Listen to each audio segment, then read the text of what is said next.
Nacional Electoral resolvió declarar nulo el reconteo de actas del Cantón Salitre en la provincia del Guayas.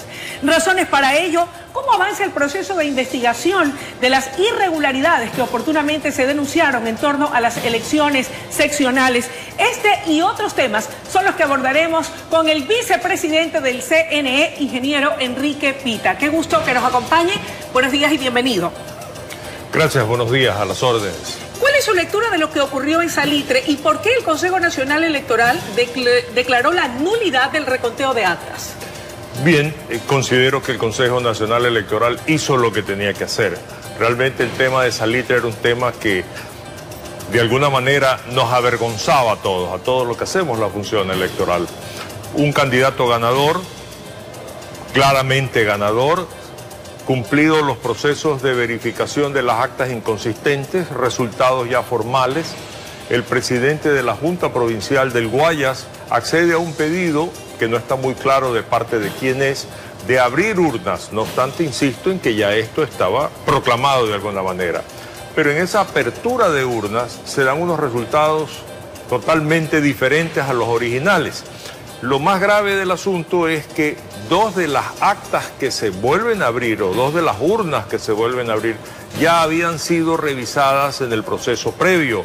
Y se encuentra que desaparecen votos nulos, que desaparecen votos blancos, aparecen más votos nulos y cambia totalmente el resultado de tal manera que otro candidato aparece como ganador. ¿Cómo explicar una situación de esa naturaleza cuando se supone que las urnas y las actas están debidamente custodiadas, que se hace un proceso transparente? ¿Cómo puede surgir una situación de esta naturaleza? Más allá de que usted no es pitonizo, pero ¿qué atribuirlo, cree usted? Esto tiene que ser investigado. Esto no se trata de que el Consejo Nacional Electoral decida que las cosas vuelvan a su sitio original, que el candidato ganador es el que, de acuerdo a la formalidad, es el que tiene que ganar. ¿Deberán repetirse elecciones? No tanto así, hay que investigar. ¿Quién metió mano en las urnas? ¿Dónde metieron manos en las urnas? Porque si travesearon unas urnas en el caso del Cantón Salitre... ¿Para el reconteo? Para este supuesto reconteo o este reconteo dirigido, ¿qué otras cosas pudieron haber sucedido? ¿Qué amerita en ese caso entonces? ¿Se va a respetar el resultado inicial y ese se mantiene y va a ser avalado y ratificado? Eso ¿O ameritará volver a hacer elecciones en ese cantón? Lo que decidió el Consejo Nacional Electoral es ratificar el resultado original. El candidato que se declaró ganador es el ganador. Lo que yo estoy insistiendo es que esto no puede quedar así. Esto tiene que ser investigado. Porque no puede haberse alterado la voluntad popular, que unos majaderos que hayan metido en las bodegas, si es que ha sido en las bodegas, hayan alterado lo que está el contenido de los kits electorales. Supuestamente está vigilado por militares, hay cámaras de control, etc. Por lo tanto, esta situación no tiene que quedarse así. Porque, insisto, si esto es en esta situación tan evidente de un candidato a alcalde, ¿qué podría haber pasado también? Pues en candidaturas de otra naturaleza. Ahora, más allá de este punto específico de lo que ha ocurrido en Salitre y que usted señala avergüenza a las autoridades electorales, usted en su momento y previo a lo que iban a ser las elecciones del 24 de marzo pasado, denunció una serie de irregularidades y pidió y planteó, incluso luego del proceso electoral, que era necesario investigar. ¿Podría precisarnos si se ratifica usted en que existieron irregularidades durante las elecciones seccionales y cómo avanzan las investigaciones, en qué estado se encuentran hasta este momento y qué responsabilidades se han determinado y contra quién? Bien, el Consejo Nacional Electoral, CNE, decidió hacer un equipo representado por todas las consejerías para investigar las irregularidades en la provincia de Los Ríos. La provincia de Los Ríos también es otra situación, se han presentado este tipo de situaciones. En la provincia del Guayas todavía no, y digo todavía porque yo voy a insistir en que se cree una comisión parecida, porque hay varias situaciones que nos deben llamar. Por ejemplo, que de pronto aparece que para candidatos a alcaldes, que los candidatos a alcaldes se han presentado en una mesa 300, sin embargo de prefectos solamente 120, o al revés, 300 candidatos de prefecto y solamente 120 para alcaldes. Esto no puede ser así. Que se hayan ingresado decenas, si no son centenas, de actas de reconteo sin firmas de delegados de organizaciones políticas que no estaban los delegados en las mesas en el momento en que estaban realizando estos procesos, o hubieron actas alternativas que han sido ingresadas. Estas cosas no pueden quedarse así en supuesto. Tiene que encontrarse una verdad para efecto de la transparencia del proceso. ¿Esto no restaría validez a los resultados que ya han sido proclamados? Ya incluso las autoridades electas de las provincias y en los casos que usted señala se han reunido con el propio presidente de la República, están comenzando a delinear sus acciones a acometer una vez que asuman de manera oficial sus funciones.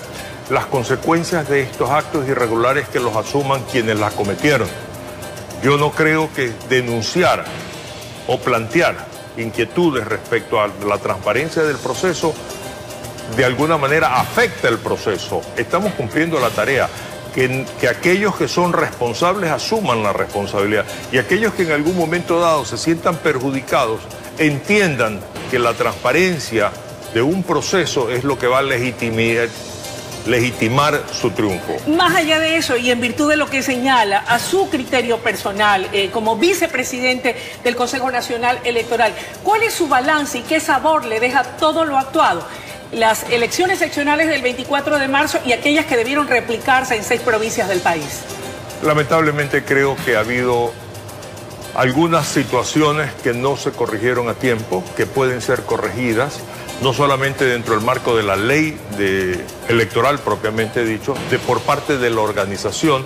Creo que desconocer lo que es organizar un proceso ha sido una situación que ha estado presente. Creo que la aplicación de la ley también ha sido un tema que ha faltado o ha sido débil. Creo que el tema informático también tiene que ser corregido para dar más transparencia. Es decir, hay varios aspectos que tienen que ser revisados para no enfrentarnos en 1 año, en 2 años a un proceso electoral con las mismas debilidades que hemos tenido ahora. Y para ello se han presentado en representación de varios sectores numerosas propuestas de reformas al Código de la Democracia. De acuerdo a su experiencia de muchos años en estos temas electorales, ¿qué es lo que amerita ser modificado o ratificado en materia de reformas al Código de la Democracia a efectos de que el próximo proceso electoral, que lo tenemos a la vuelta de la esquina en el 2021, no adolezca de las mismas inconsistencias que usted ha señalado en esta? Permíteme solamente apartarme un poquito de su pregunta, ¿Cómo no? Porque mucho hablamos de las reformas al Código de la Democracia, pero yo quiero ser insistente respecto a las reformas a los aspectos de la informático de un proceso. Cuando utilizamos se va cada rato el internet. No, eso es otra cosa. Eso fue otra cosa. Utilizamos el mismo sistema informático que se fue utilizado en la época de los 10 últimos años correísta. Okay. Por lo tanto, a mí, en lo personal, no me da confianza. Un sistema que tiene que ser corregido para efecto de evitar que pudiera haber esta situación de manejos de resultados. ¿Y por qué no se lo corrigió antes de las elecciones seccionales? Usted lo denunció y lo advirtió. Que asuman la responsabilidad los que fueron responsables de esa área. Dentro del Consejo Nacional Electoral hubieron personas que estuvieron responsables de esa área. ¿Nombres y apellidos? Yo no, es lo único que le puedo ratificar.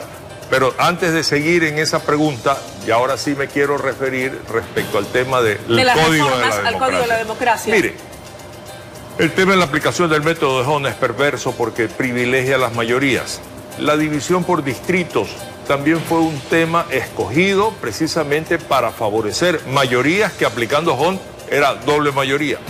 El tema del financiamiento a las campañas de los candidatos. No puede ser posible que todo el mundo se sienta con la decisión de ser candidato porque le está el Estado financiando. Si no tienen un porcentaje mínimo de votantes, deberían de devolverle al Estado sus recursos. La calificación de las organizaciones políticas es muy débil para efecto de poder legitimar su existencia. Debe regularse eso porque mire usted, claro, más de 200 movimientos se inscribieron y participaron en un país con 17 millones y algo más de habitantes. Pero es que es muy fácil organizar un partido político. Nadie establece realmente la idoneidad de las firmas. ¿Qué condiciones deberían haber, más allá del tema de la idoneidad de las firmas, que es vital y básico, a efectos de que no se multipliquen como gremlins los partidos políticos y movimientos y para todos participar? No lo digo yo, lo dijeron muchos de los candidatos a los que entrevistamos, ingeniero Pita. Dijeron, aquí hay mucho chimbador que pertenece a los mismos partidos o movimientos, pero se meten para restarle votos a otro que es posible competencia o contendor o ganador. Es posible, pero para eso es necesario fortalecer los requisitos para que alguien pueda organizar un partido político o ser un candidato.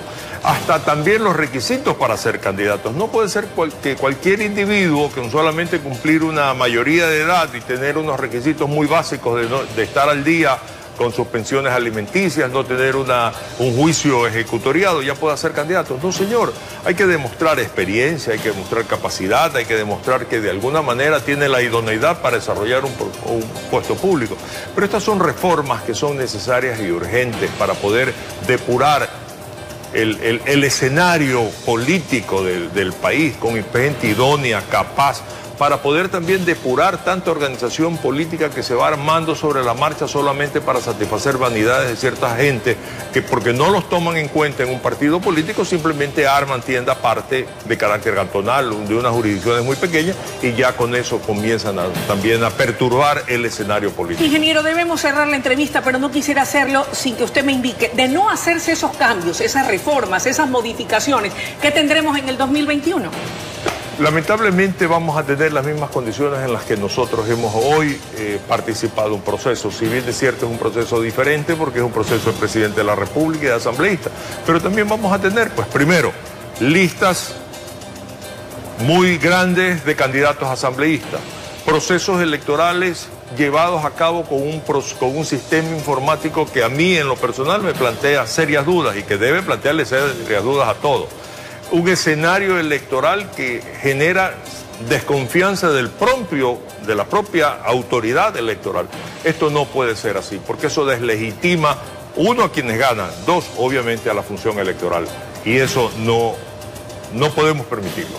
Muchísimas gracias por su presencia y sus valiosos criterios emitidos aquí esta mañana. A sus órdenes siempre. Buenos días. Bueno, mucho ojo y atención.